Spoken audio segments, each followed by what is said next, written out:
The Sydney Opera House honours our First Nations by fostering a shared sense of belonging for all Australians. And we pay our deep respects to the Gadigal people, traditional custodians of Jubagali. Welcome to the Sydney Opera House and enjoy the show.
Oh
choose carefully.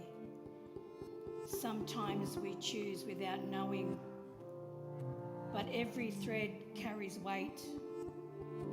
Every thread carries consequence. Choice by choice, strand by strand, a pathway forms, an identity forms, a story forms. No strand stands alone, just like every life touches another. Every story gathers others into it. Threads cross, they hold, they pull, they tighten, they let go. What looks personal is never only personal. Our journeys belong to something larger than ourselves. They honour elders and they lead the way for future generations. This moment is the beginning, because a life, like a weave, can be shaped by loving hands or pulled loose by forces beyond its control. As you sit here, watching her gather those strands, know this: you are in it. Your story is threaded here too. This is not only my story, it's ours, our shared history.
I don't remember my life was like before I was stolen.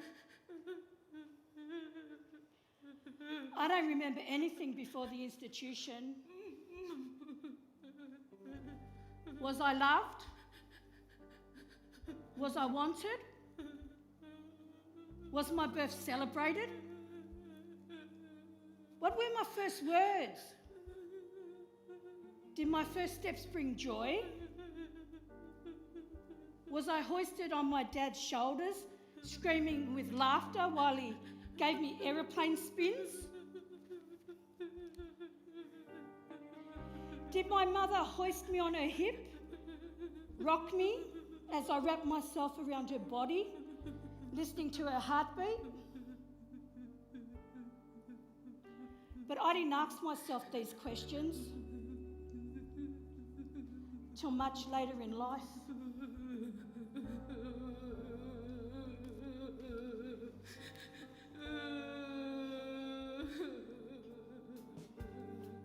My earliest memory is from when I was 4 years old and living in the institutions.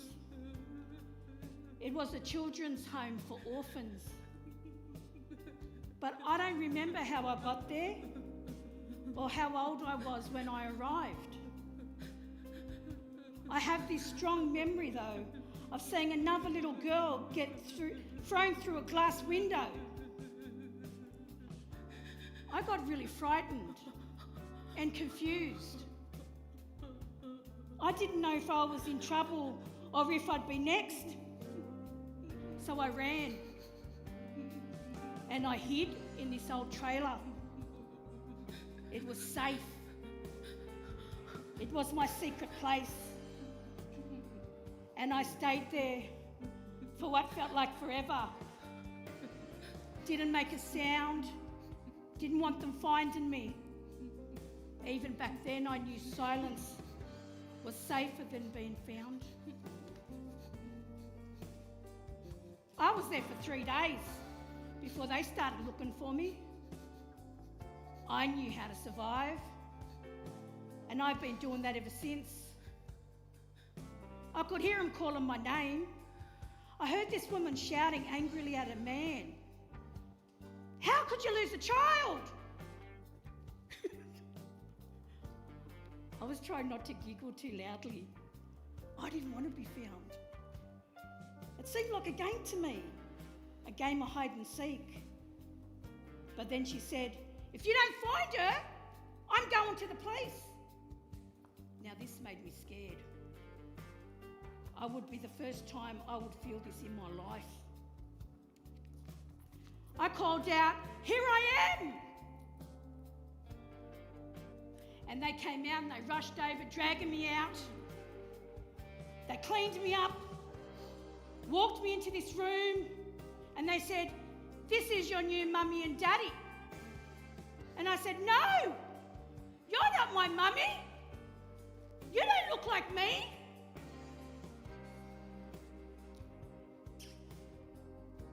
But no one listened to my protest.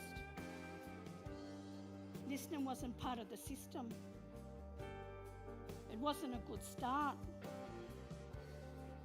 The woman had a cold stare, pierced through me. Breaking the silence, the man with her said, oh, we'll take her. I'll collect her from the station in the morning. His warm smile signalled that perhaps there was some kind of hope. As they turned and walked away, I could hear the click-clacking of her heels echoing on the hard lino floor, on the hard, long hallway. And it was hard, just like her.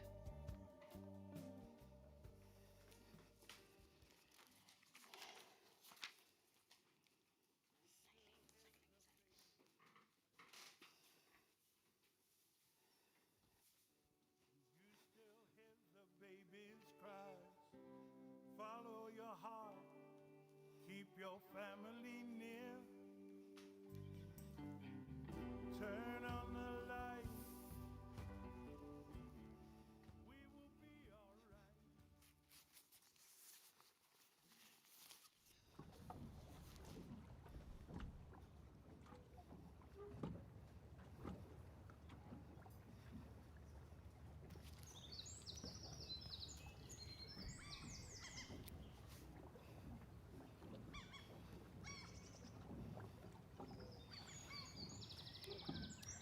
My life was a lot better when my dad, my adopted dad, was around. We got along with each other really good. He was a great dad. He was in the Greek Navy and was the captain of his ship. I remember him taking me to see his ship when it came into Brisbane. I don't even remember how old I was, but I'll never forget seeing it. He saw something in this, along with my love for the water. So he put me in a sailing club so I could learn how to sail a boat. It was great. I found my place where I was very liked by everyone. It was the best time for me back then. And I could forget that cockroach of a mother who was waiting for me at home. Then Dad, he bought me a red-hulled 14-foot skiff, a leader, and I called it Me Too, long before the hashtag. I promised myself that I was going to be the first female in my clubhouse to win the World Sailing Championship on Sydney Harbour. And it was a promise I didn't want to break at any cost. I started beating these guys who sailed around the world. I even got my name in the sports column of the newspaper several weeks running. The guys I sailed against, they hated it, but at the same time were proud of me. For me, there was nothing like watching a man with decades of nautical pride realise he'd just been overtaken by a young Aboriginal woman. And she just kicking his ass in front of all his yachting mates. Oh, sailing gave me such freedom. Out there, I wasn't a case file or a problem. I was someone people respected. I felt I was on top of the world. Out there, the wind didn't care what colour I was. The water didn't ask if I was allowed to be there. So for a moment, I belonged.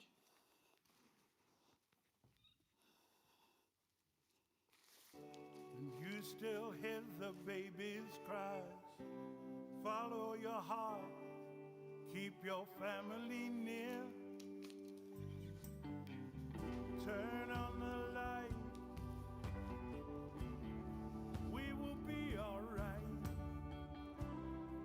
No more living in a world of fear.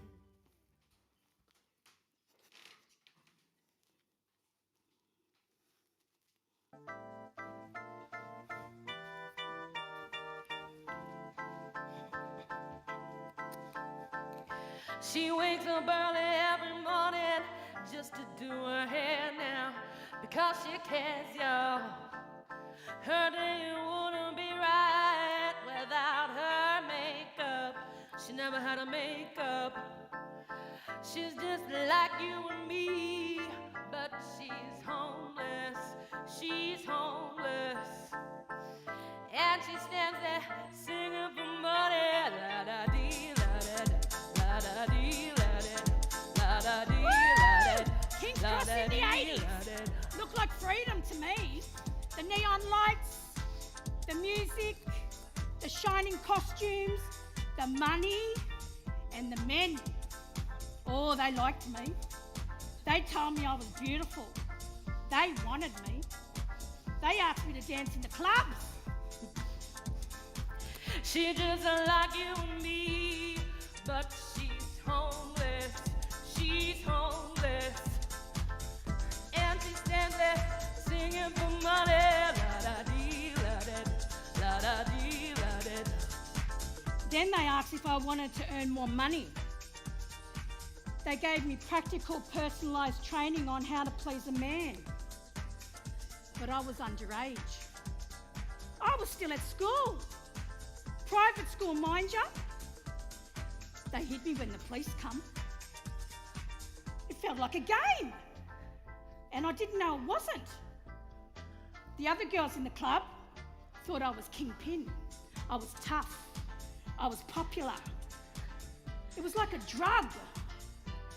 But it wasn't long before I found the real drugs. First I started with a drink, then a pill, then a line, then heroin. I didn't use to get high. I used to numb myself out, not from the club, but to forget the sound of her voice and the pain of her beatings. I was living this double life. La da dee, la da da, la da dee, la da da.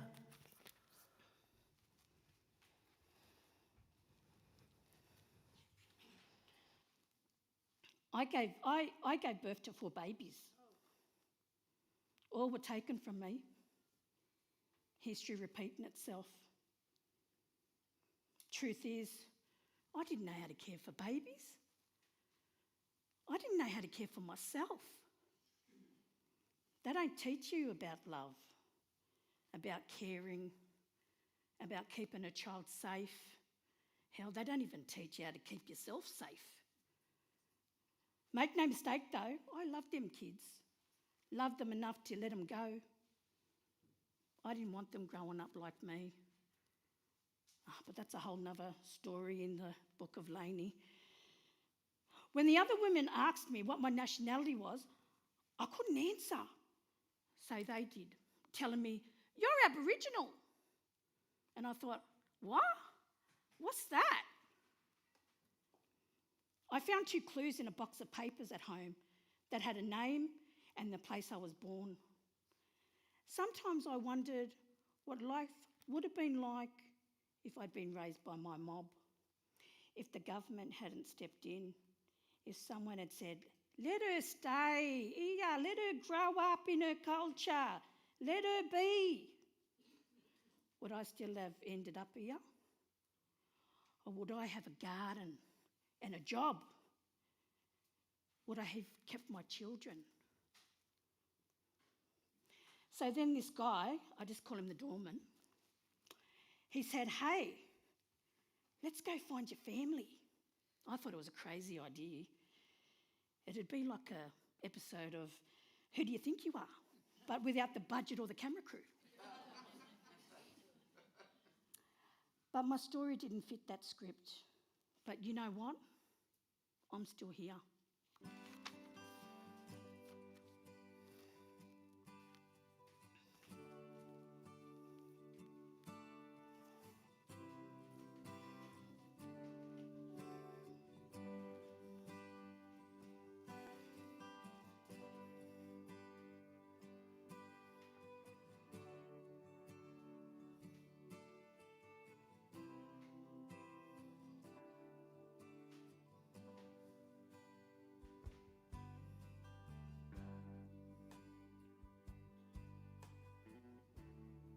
As I got older, I began to understand more of the system that I'd grown up inside of and the damage it did to me.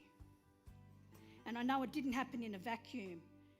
It was shaped by policies, written in offices far from the streets where I lived. Kevin Rudd's apology finally acknowledged the horrors of the stolen generations. I remember hearing about it and crying, not because I was shocked, but because I was finally believed and I found out I wasn't the only one. People still talk about reconciliation, apologies, referendums, and closing the gap. But it's not a gap, it's a canyon.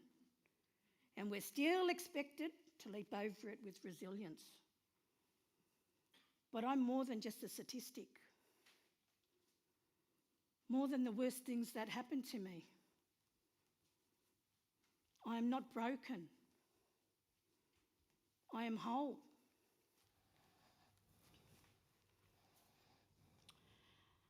Even with my cracks. I'm a grandmother. I am a mother, a daughter, and a storyteller. They tried to write my ending, you know. They got it wrong. So I wrote it myself.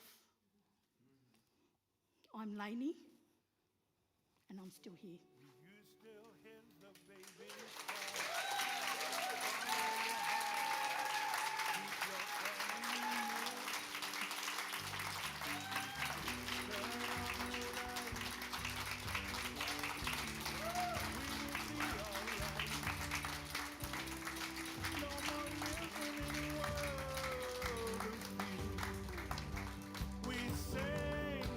We sing for joy.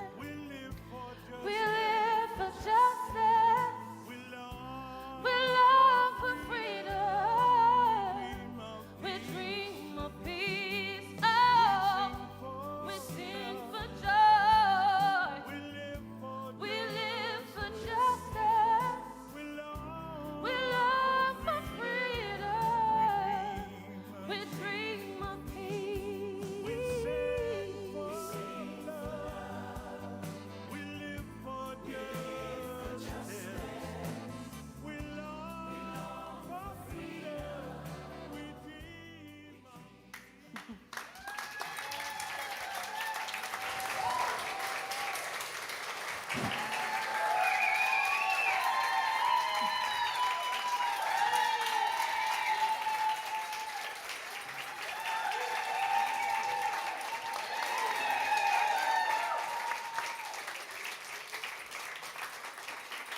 keep clapping because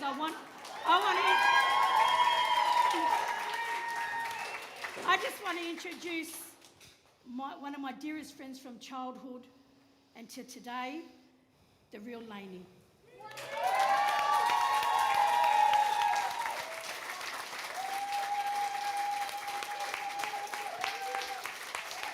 You gonna come around here? There's stairs here. Come up this way. There's stairs here, Lani. That's it. That's it. Gotcha.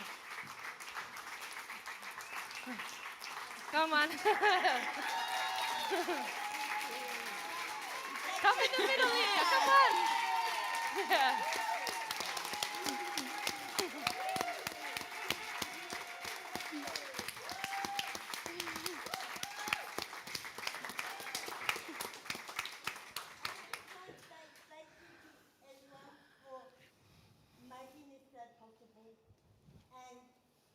To the cast for doing such a good job. And without you guys coming, this would not be my dream. You have made my dream come so true. I am so overwhelmed, so happy, and I am wanting more of this.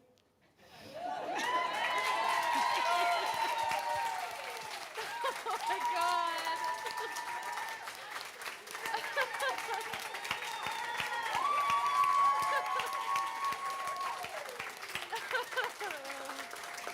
Well, that's not the end of this evening. Well done, Lani. Oh, And can I get Belinda Mason up here, please? Come on up, Belinda. You're part of this. and while Belinda's coming up, if everybody can still stay around because we're going to be having a panel discussion post the event.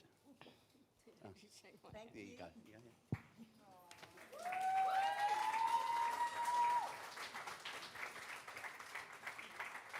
And for all your hard work, these are for you. Because without your help, this would not be possible. And can I get my cast back, please? Hey, guys, can you come back on stage, please? I haven't finished with you yet. Hey, people. Hey, Lani, where are you? I know I'm here, but Lani, everybody come out here, please. Don't you reckon they did a good job of playing me and doing a good job? So absolutely amazing. I couldn't do that, even if I tried. So guys, thank you. Come on out, go ahead, come out, dancers, come out, everybody. Because I haven't finished with you guys yet either. I have gone out and got you all a very special little gift to say thank you for putting up with everything and congratulations on such a well done job, and I love you all. And we need more.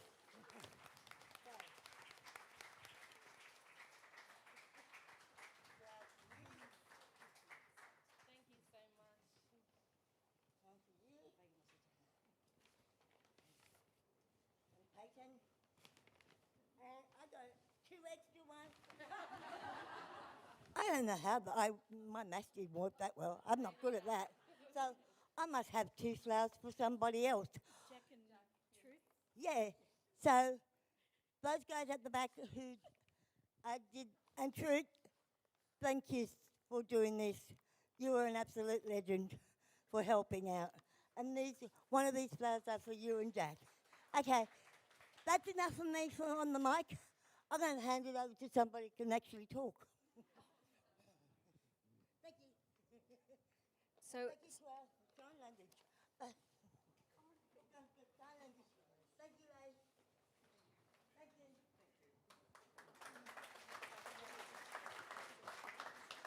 if you take a second, where are you going? Where are you going? Good to sit down.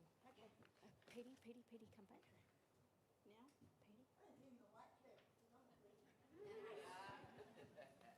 So just give us a minute to shuffle around a bit. Maybe I got the other one like this. No, that's your seat.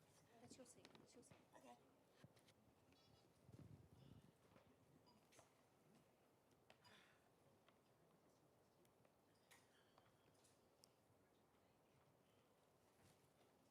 Oh, good, you're coming up. We just need a seat for one more seat. Where you gonna sit? Yes, you might need a seat. You just sit down. Where you going? Where you gonna sit?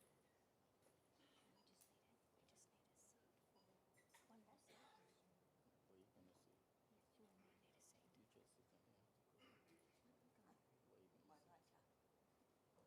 Should I pull your chair? yeah, we're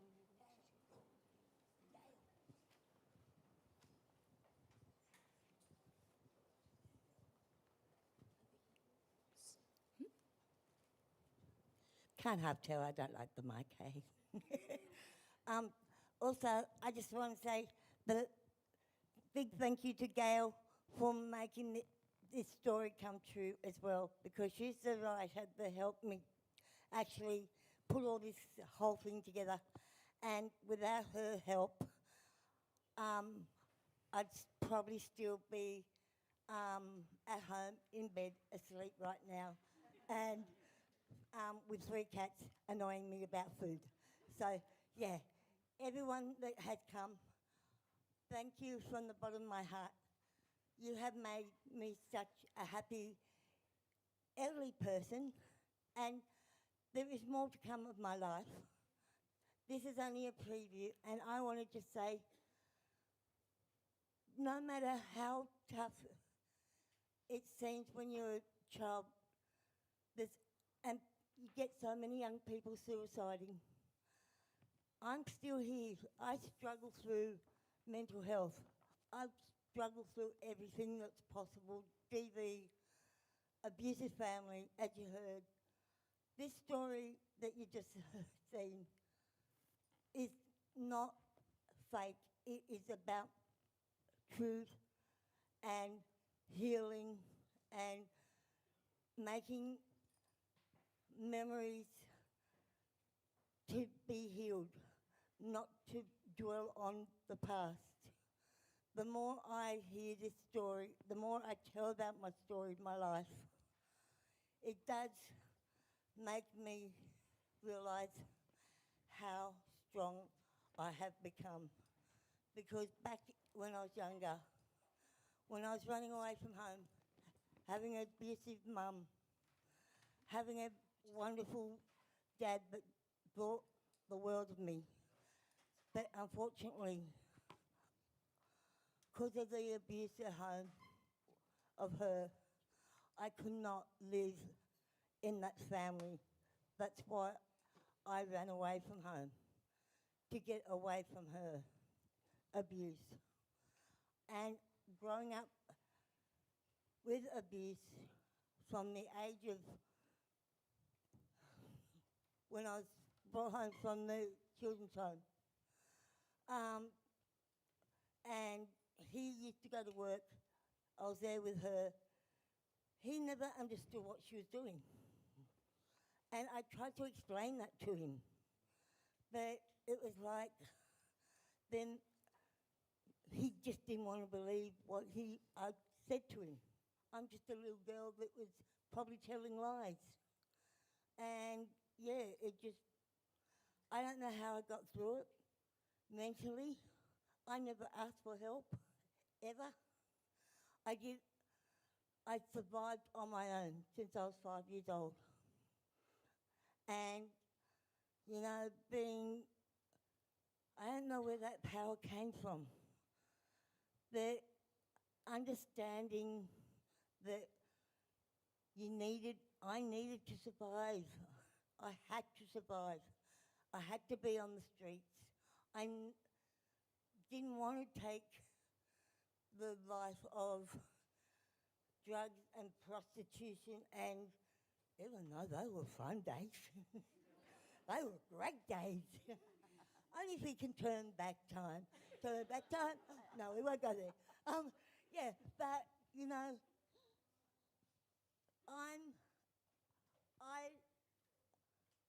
I am so happy to be here.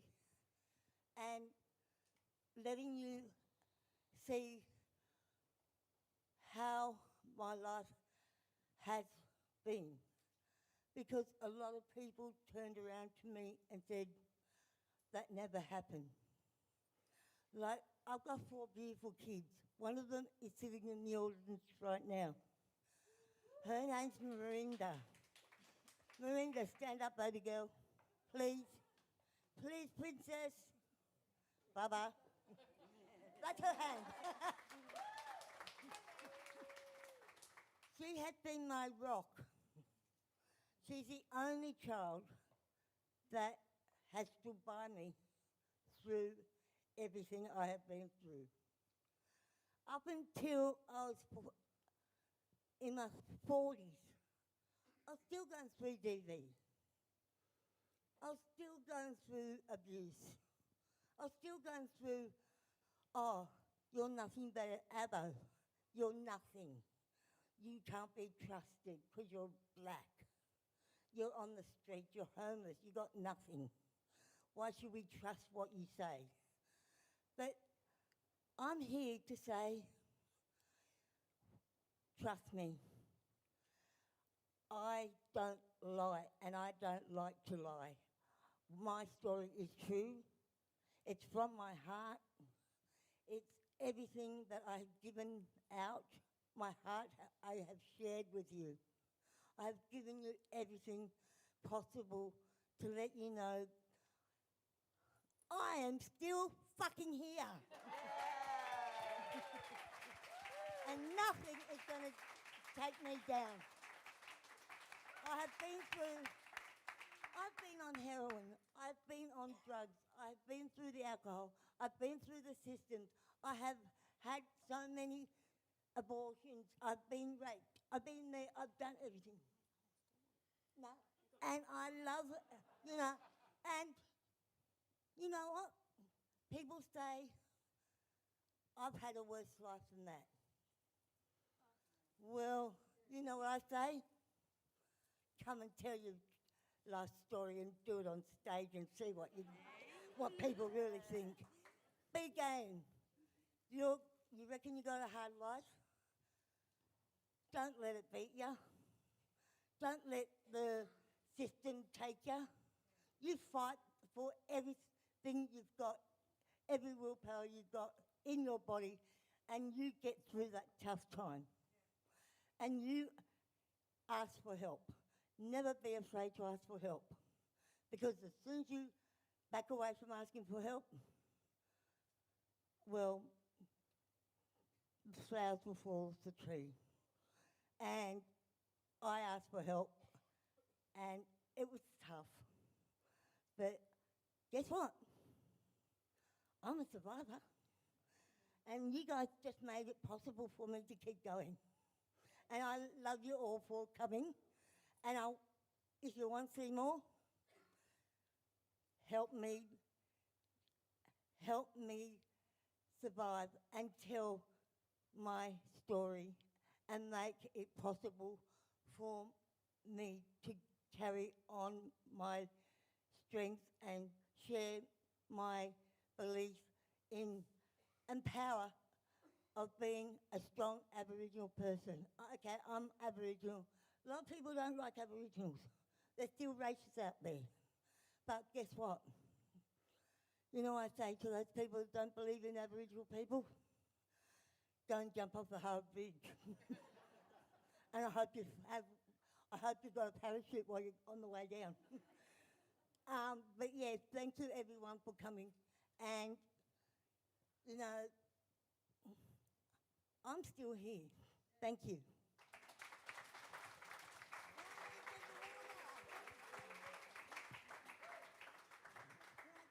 Oh, yeah. Can someone grab Lani a glass of water? Oh, wow. So a huge thank you for everyone to come along tonight, because it's just a little snippet, and we've actually put this together with a very, very short period of time. I think Goey was given this little snippet of the script not even 2 weeks ago, and I think she's done an incredible job of being able to put the feeling of the role. And this is my daughter.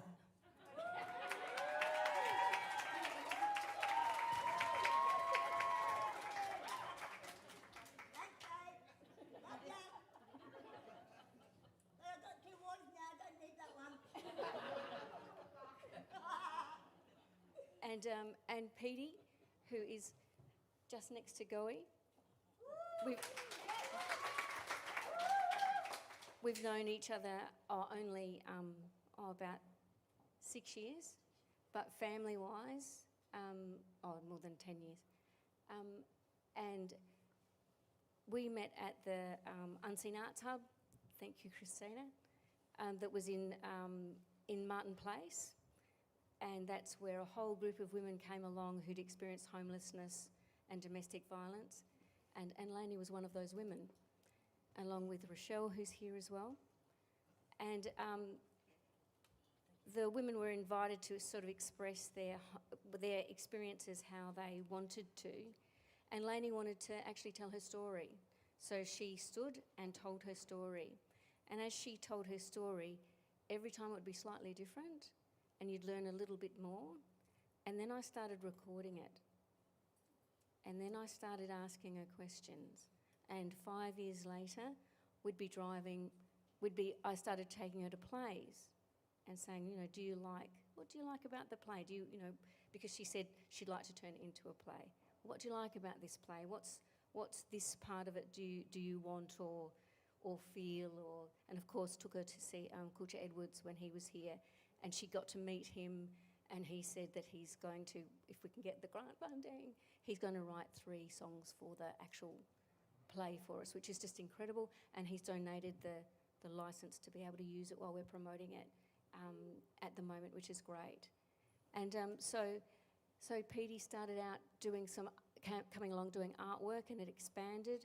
She's had exhibitions. We took her work to New South Wales Parliament House and had a big exhibition of her work.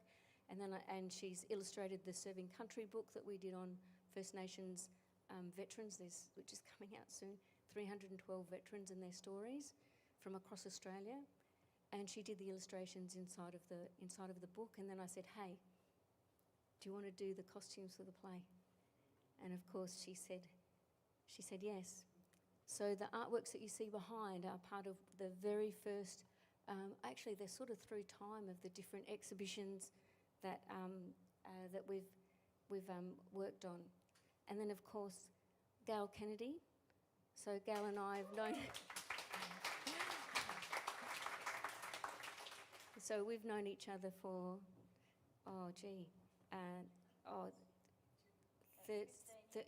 yep. And she is the narrator of the Unfinished Business book. So, and that book, and the exhibition is on at the New South. The book is on at the exhibition is on at the Australian Museum currently, and it closes in April. It's been there for 6 months, and it's touring Australia. It's been touring Australia since 2014, and it has a book with it as well. And the audio book, of course, Gail narrated so that people, it's a totally accessible exhibition, and it was very, very important to make that because it's about people with disabilities. So it was incredible, and that's how we met, and we had some very, very special moments through those years together, sharing different life experiences. And a quick shout out to Uncle John and all the work you're doing with Unfinished Business here in Sydney, and that's why he's actually here, because he's been running all the education classes to do with the exhibition. So that's wonderful. And Gail as well. And Gail is, and Gail has been doing those as well. And then right on the end there, I got a phone call about 4 years ago.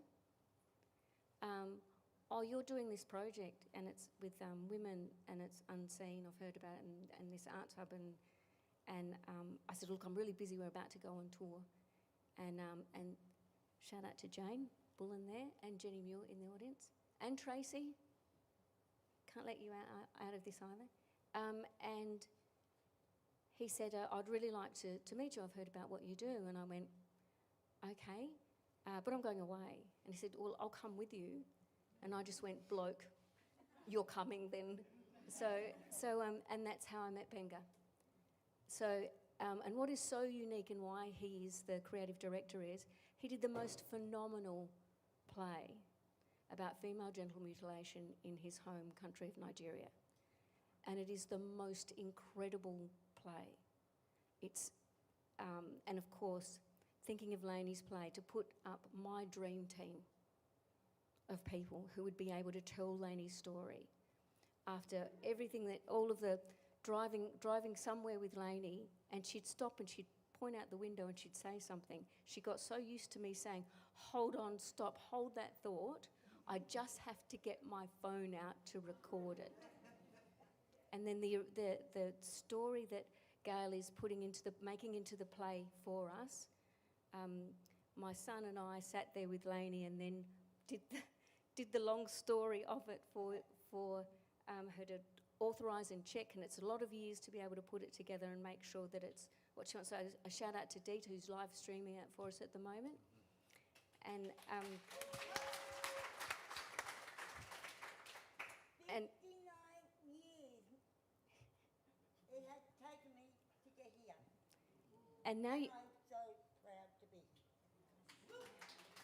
so I think it's good to actually hand you over, because you're hearing my connections to Lani and the people in the room, but there's actually some really interesting connections that you need to hear about. Oh, you've got one. Hello. Hi. So I've known Lani since we were kids, because she used to take off from boarding school. She used to take off from boarding school. She'd go and steal her horse from home because she owned horses. Her mum and dad, they had a bit of money. So she used to come down to Woolloomooloo in her in your boots, your riding boots and her ride. She had the whole kit and caboodle when it come to horse riding, and she'd bring her horse down and let the kids, touch the horse and all that kind of stuff. But she'd come down because she just wanted to be with us black fellas, us black kids, Lani? And that's how I got to meet Lani. So she used to come down with her horse all the time. And even growing up, like every time I'd run into Lani and then I'd see all the other Woolloomooloo girls who grew up, I go, guess what? I say Lani and they go, Lani with the horse? And I'm like, yeah! They go, she's still horse riding? So I've known Lani for a very, very long time. Won't give my age away, but yeah. So known her for a very long time, and then I got a phone call from Belinda saying that Lani wanted me to be part of this and to play her, and I said, yeah, I'll do it if Lani wants me to. And they said, yeah, she wants you to, and I said, oh, okay then. And yeah, so Lani tells me if I'm doing something wrong or whatever, But yeah, so I've known Lani for, nearly very, very long time. Growing up in Woolloomooloo when she was running away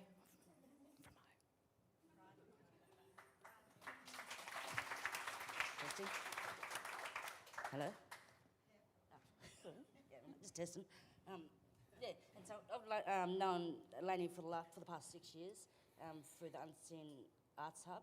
I'm a participant of the Arts Hub myself. And so we've taken a big journey together. And I suppose being a part of the Arts Hub, I really have understanding in the value of truth-telling and how that's a part of our healing, a part of our growth in moving forward. And like people yarn up about reconciliation and all this type of stuff and thinking in that way. But to me, you sit, you hold space, you listen. We heal as one, we heal as a community in that sort of way, and that sort of thing,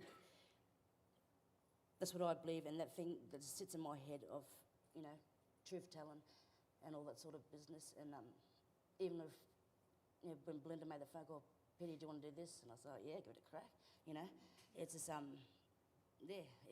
it's something, it's a privilege to do, to be able to, muck around doing what I do with, creating little costumes and all that sort of stuff. You know, I've got stuff ready for December already. You know what I mean? And she had the deadliest piece that I wear around my waist.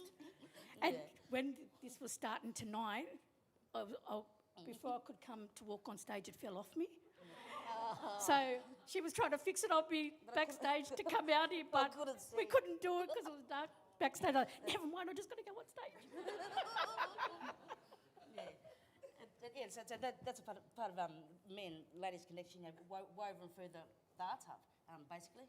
Yeah, and it's just a privilege to walk forward with her in her journey. Yeah. Thank you. Start talking, Just start talking, that's what I do. Just start talking. Right. I can do that. I met Lani, what was it, last year? Lani came along with Belinda to a talk I did out at Chatswood, I think it was. And when I heard about her story and Belinda was saying, we're going to turn it into a play, do you want to be a part of it? And I felt like a bit of a fraud, you know. I thought, a play, I've never written a play. I don't know anything about it, but my whole way of living is to say yes to everything. And when you're a writer, basically, if you want to pay the rent, you have to do that. But it was such a compelling story, and Lani is so compelling. And even though we had very different lives, like there's a lot of connections, particularly with, the thing that resonates with me is when she looked at the adoptive parents and said, you're not my mummy, you're not my daddy. And I remember after 4 years of treatment for polio, and I was at a place, a hospital, and I was surrounded by white people for 4 years. And then one day I get up and I get dressed and I've got a little suitcase packed, and nobody told me anything about what was going to happen. And I was taken into a room where there were these two people. My mother's very, very dark, and my dad, and they were there. I didn't know who they were. And I was handed over to these people. And I said, you know, who are they? And they said, this is your mother, this is your father. And I looked at them and I said, that can't be true. She can't be my mother, she's black. Because I'd never actually seen another black face. And that kind of resonated with me. But, you know, the difference is that it was an 18-hour train trip from Sydney out to Ivanhoe. And I got to, when I stopped crying and screaming, I got to nestle into the arms of two people who truly, truly loved me. And I think that, I spent a lot of time going backwards and forwards, living in and out of hospitals and with white people. But there's nothing like, nothing can teach you how to love unless you're truly loved by your family, you know, to understand and know the joy of being held in the arms of two people that really love you. And I really wanted to be a part of this. I just hope that I can do it justice. I've had time to think a lot about it over the last couple of weeks, and I want to honour you, and I want to honour all the people that have been stolen from their families and whose lives would have been so much different. And I will say that I've laid awake at night many times over the years and thought, what kind of monsters could possibly come up with the idea that we will just go out and take another people's children from them? What kind of monsters are these? And they had the temerity to call us savages. And so I think that Lani's story is so beautiful. And yes, she is still here. And we are really fucking glad you are.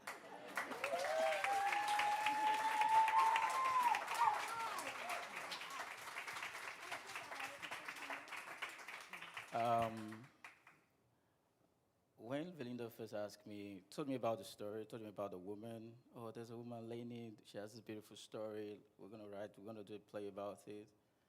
And this is what I'm used to. When you tell me you have a story, you send me the story. I'm gonna read it. I'm gonna tell you if I'm interested or not. But this time around, she says, "You're gonna go to a place. It's called Wayside Chapel. You're gonna go with Paula. You're gonna tell this woman that you're gonna be on a show, and you're gonna direct a story. And she needs to say yes." And I was like, "No, I'm not used to that." But since I met her, I called her. I said, "I want." She said she's going on tour. I said, "I'm gonna come." From that day, everything she said to me, I said, "Yes, I'm on board."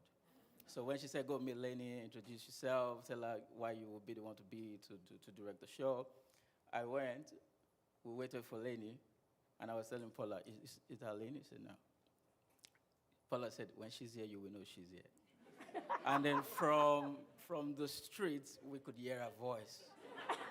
She has such an amazing energy. And she came sit down with us. Paula introduced me. I said, "Oh, my name is Benga Yusuf, they call me Truth. Belinda told me about your story. I love it. I want to be on board. I would love to direct your show." "Why do you want to direct it?" "Okay, why do you, I wasn't expecting so much questions, but because of what I'm used to over my whole life, 15 years producing shows, I've majorly produced women-empowered shows. I never planned it. I just found myself in the middle of it, and I started doing it. And the answers I gave her wasn't an answer of, "Oh, let me try and win her heart." No, it came from here. And she felt it, and she gave me a big hug. "Let's do it." And the journey started. We will fix the meeting, interview session, ask Lani one question. She's going to talk for. Okay. And here I am. I'm not. So Belinda is the one that asks the questions, get all the fact. I need to picture everything she's saying. So imagine the kind of picture I was having in my head with the way she talk about this, then go there, then go back. And long story short, every time we meet her, a new layer unfolds. Every time we meet her, a new energy, a new spirit, a new fact, a new information. And I realized that this is it's more than a story. I said our story encompasses every form of social injustice you have in this life. And I will have endless conversation with Belinda. "Belinda, I know this is what you do, you write all of this. I need to find a way to tell this story. It has branches. You cannot keep it with two characters. You cannot just model up and say, this is somebody coming to narrate." We need to spend time deep down to think intensively. We need to do justice to the truth of our story. We need to honor her.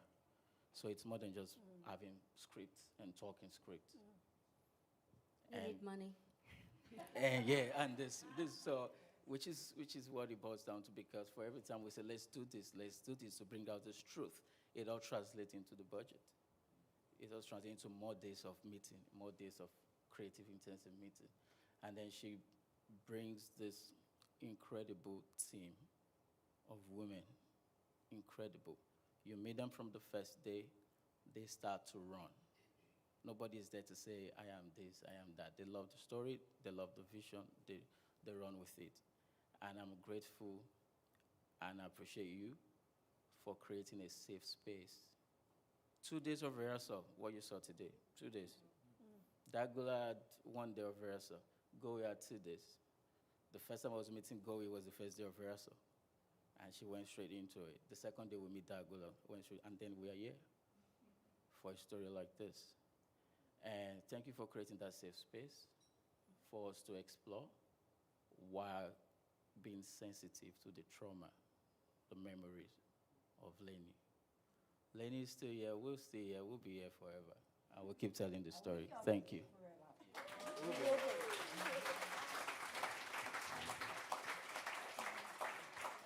we do have to acknowledge Dougula, because really the voice that she has is just incredible. So I went to a show here, and she was the person who was performing as part of another theatre production, and I was just mesmerised, which I'm sure you all were. And fortunately, I didn't know that she was sitting just 2 seats in front of me. So of course, I had learnt from Lani how to crash tackle people, and so I did crash tackle her, and I had Lani sort of, even though Lani wasn't there that day, I certainly had her in spirit right behind me, because I thought if I don't ask and I tell her that I saw this woman, she'll be absolutely like annoyed at me for doing it. So so of course she's a very new member to this team, because we've only met twice. And you saw what incredible work that she brings, and incredible spirit, and the fact, all of the connections, the fact that she was singing in Wiradjuri, and of course Lani is Wiradjuri and Wailwan. That could I just yes, correct that with the Wailwan? With the Wailwan, we actually have a blood connection, because we come from the Nyampa-speaking nation. The Nyampa-speaking nation has 2 clans, the Wongebon and the Wailwan. So you are actually from the same nation. And I'm going to teach you about your culture.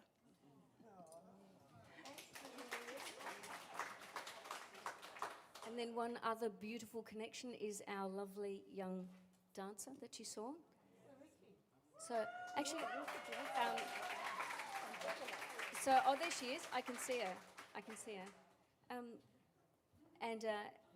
And what is really interesting is she's Gail's niece. So there's just these beautiful threads, just like what's woven into this story that is a part of this show.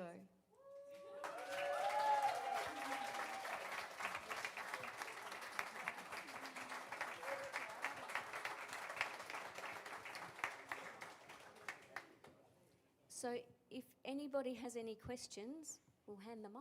One at a time, please.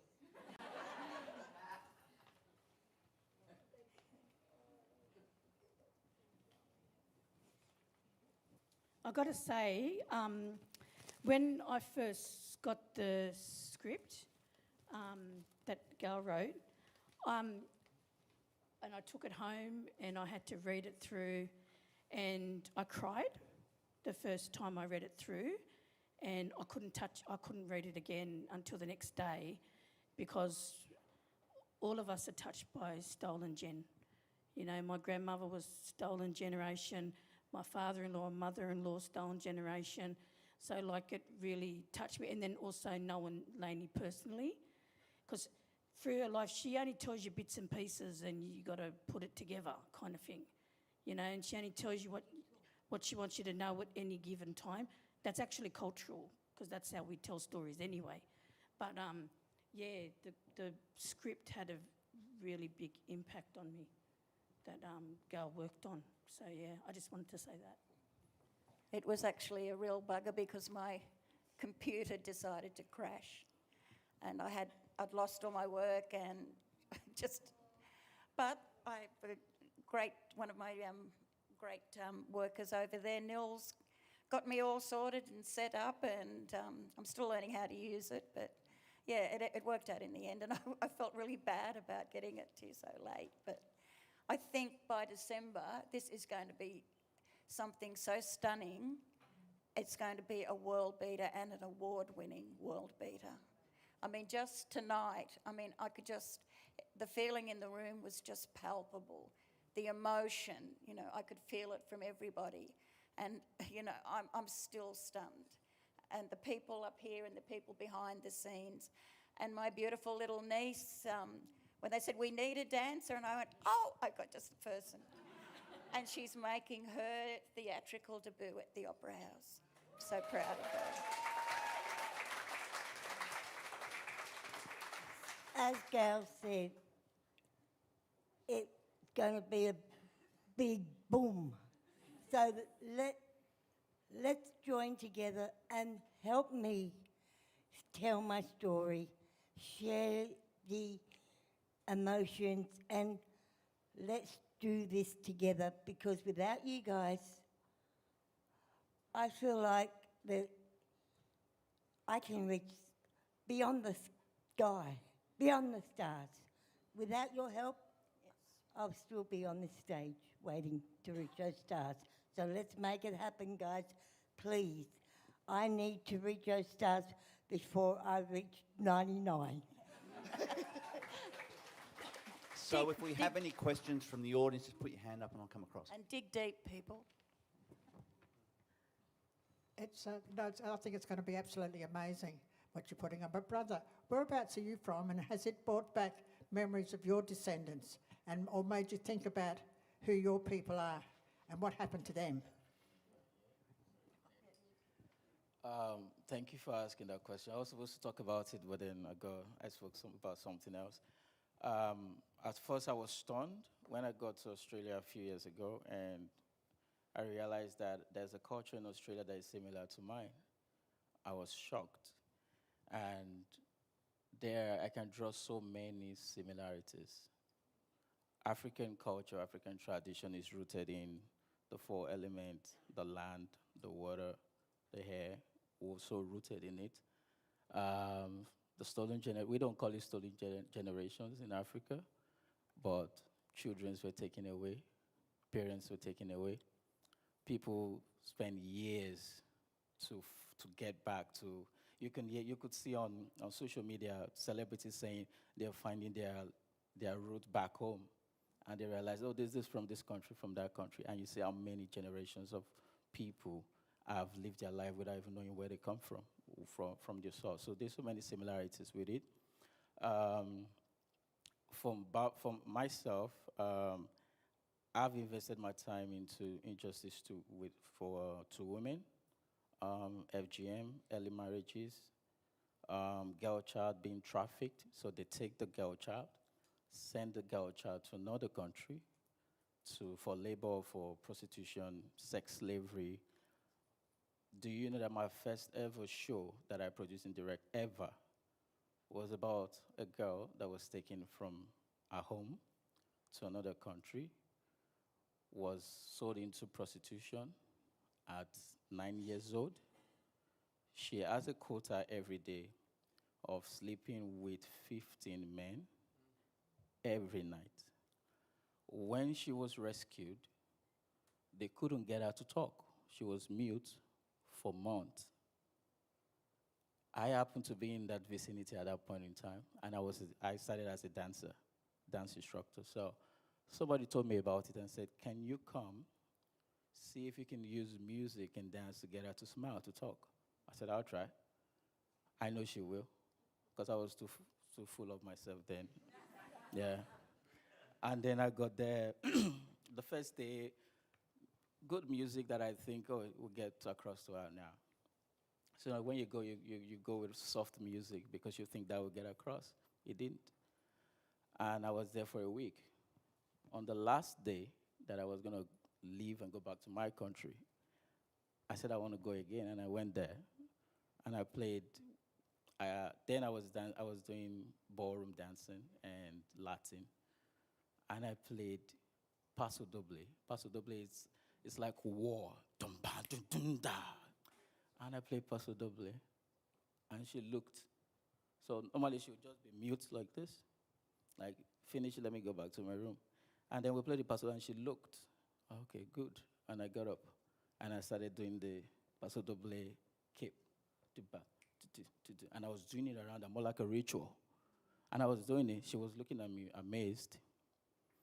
And then I said, I extended my hand, and then she put her hands on it. The director wanted to faint. She placed her hand on my hand. She got up, and we started. She was doing it. She was crying. And after the song, I asked everybody to leave. I was the only one with her. We sat down. And I said, what's your name? She told me.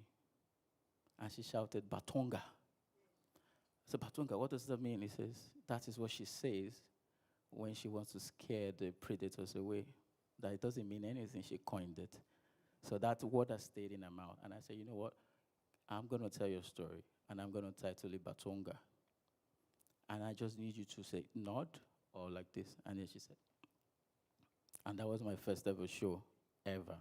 And that put me in this space till now. So it's amazing that my first ever show is about a girl that was stolen from her family. And my first ever show in Australia with Belinda is about stolen generations. So that's my background.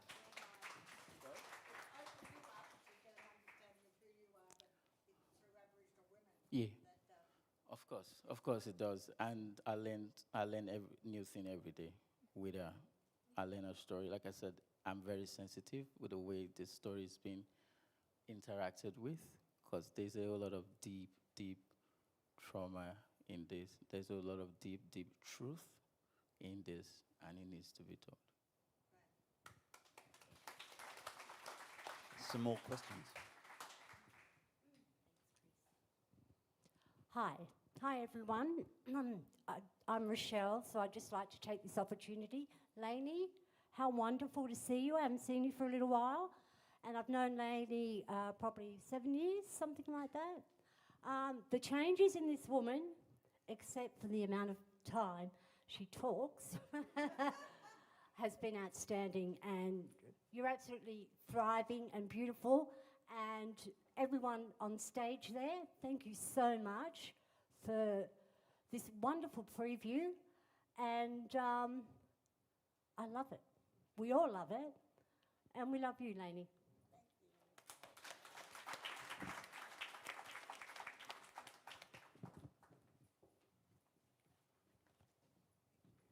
Hey, Lani. Hello. Hey, it's not a question, but I don't know if I'll have another opportunity to say this in such a public venue. So, thank you so much for for being you. And one of the most important things you ever shared and taught me, and I take with me, is how to show up and how important that is. And I'm just really thankful that we can show up for you now. So thank you. Thank you. Yeah.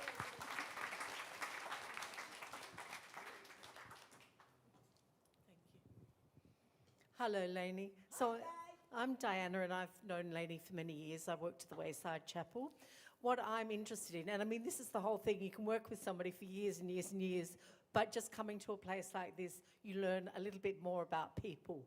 And I think that's the whole interesting thing. What I'd like to know, Lani, is were you the only one, I mean, I know you're only 4, but were you the only one that was taken from your family?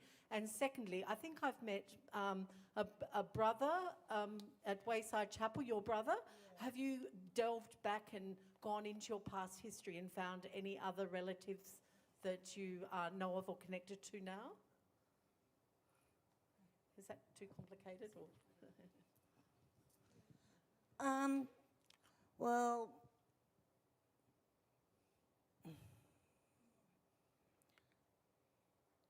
I have been I did have contact with my brother, but he turned out to be a total dickhead. So our contact died. Sadly, I don't want to know him anymore. Right. I have now disowned him as a brother.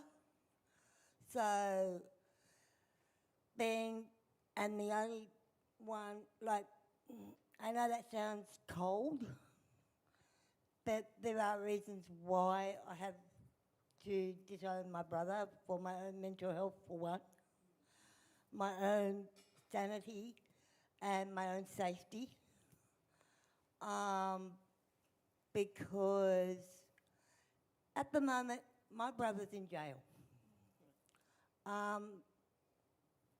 He had, don't get me wrong, I wish he was here to watch this play, this preview. But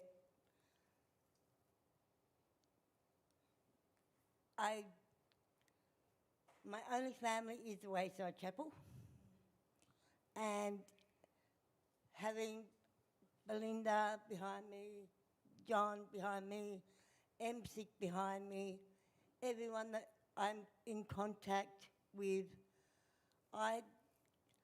all I want to do is live and make people happy and smile and understand that family is important, but sometimes it's broken. And even though family are broken, it doesn't mean it's the end of the world. You've got to keep going. You've got to be strong. You've got to have that positivity of saying nothing. Oops, taxi. No one can, don't let anyone bring you down and say that family's not important, because family is important. You do, one day I will connect with my family again. But right now, at this very moment, doing this preview and this play is more important to me than family. Because it's about me. It's about my life. Not about my family. Not about my brother. Not about my daughter. Not about my other kids. Not about my thing of a thing, mother, cockroach of a mother. It's about how I'm mentally able to stay strong and keep going, and having family, the outside your normal family, is you guys. And thank you. So, Belinda, we've still got some more questions, so I've got one over here. Hi, thank you all. I guess my question is for anyone who wants to answer. You all mentioned there's so much to Lani's story. Are there any moments or part of that story that you would have included if you had a bit more time? Oh, I might answer that one. There are so many areas of Lani's story, and this is only a preview. And being able to actually incorporate everything in is really down. Yeah. So yes, that is the whoever said in December. Yes, that's absolutely correct. You'll see all of those layers in December. So this is only like a little sneak peek, and it certainly doesn't tell the story of Lani by any stretch of the imagination of how long it took to put it onto to record it and have it prepared for Gail. Hi, I was just asking, well done everyone. Great read, Elizabeth. You're amazing. I guess it's more about, yay!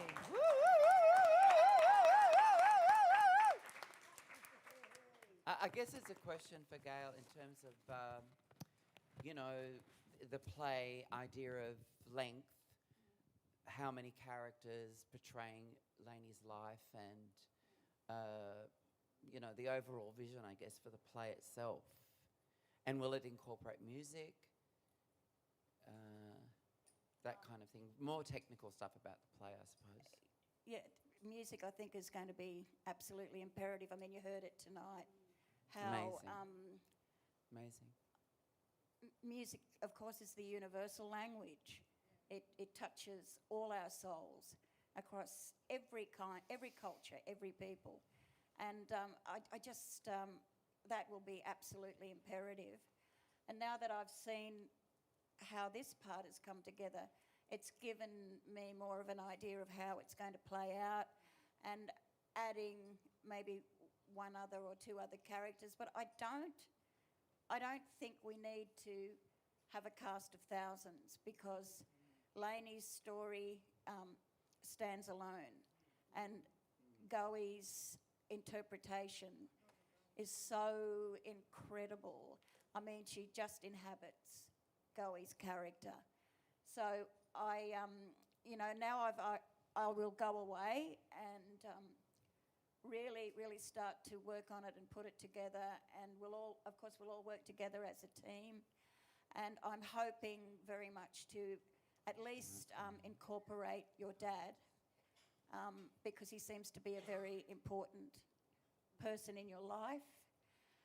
But it'll all be done very much, you know, in collaboration with Lani, because it's her story, and I don't want to do anything that's going to dishonour her, and in general, the stolen generations. You know, so it's going to be the biggest challenge of my career. Oh yeah. You can do it. I can. Is there a consideration for having, you know, a few actors also doubling up as other characters? Nope. Can we have you? Nope. No, I'm just Nope. workshopping ideas.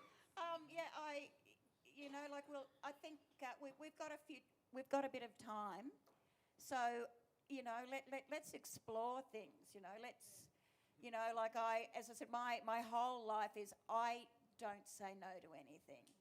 It's often been to my detriment, but there you go.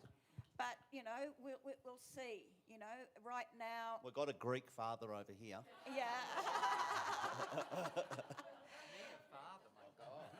So, you know, it will be, it could change. There may be more than one or two characters, but if Lani's not happy with it, then, you know, that's it.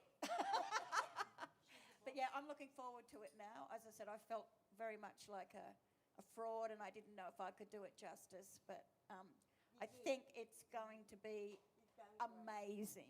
It's going to be amazing.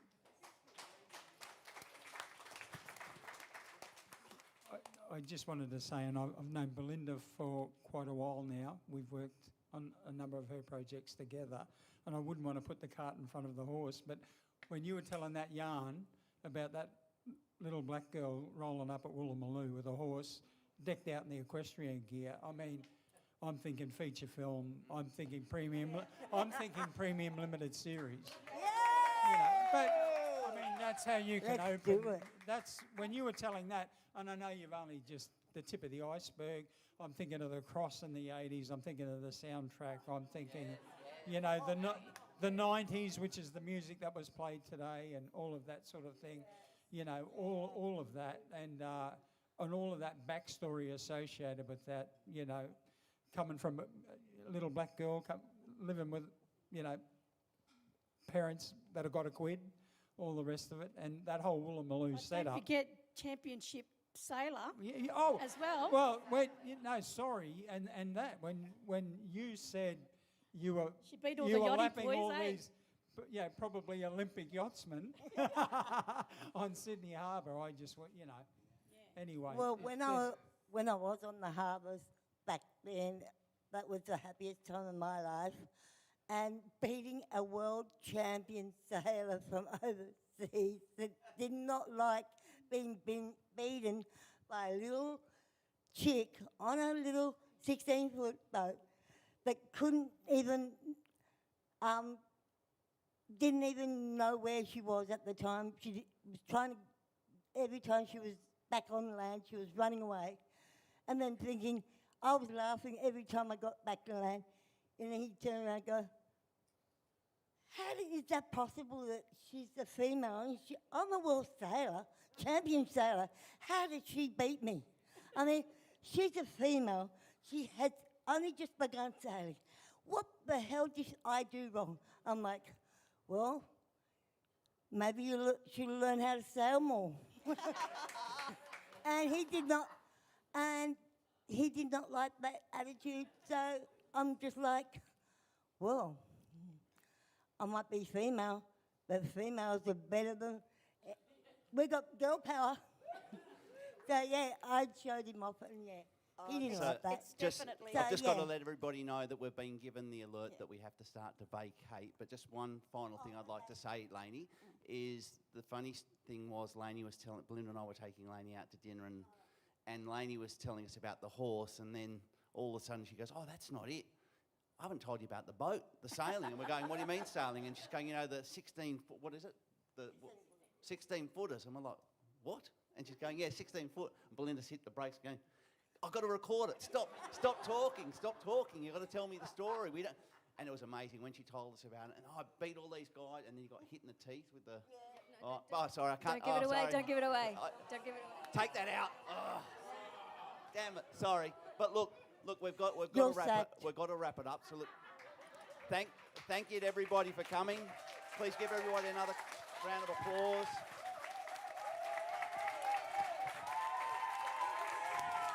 And I have to say, after knowing Lani for many, many years, I've never seen her look this radiant as she has tonight. So I really thank you for all coming, because you look amazing, Lani. And another thing, if you've got contacts, if you know people, we've got actors here, we've got all the people here that we know can get involved. Please reach out, let us know who can help, and if you've got other people, get them to reach out as well. So thank you very much.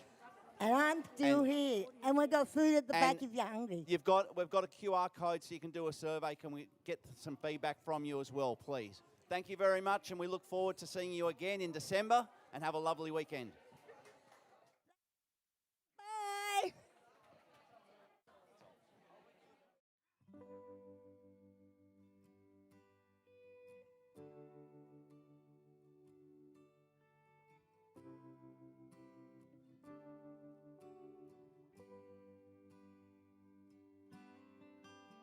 I hear a baby crying in the night, whispers in the wind, echoes calling out your name. Rock to its core,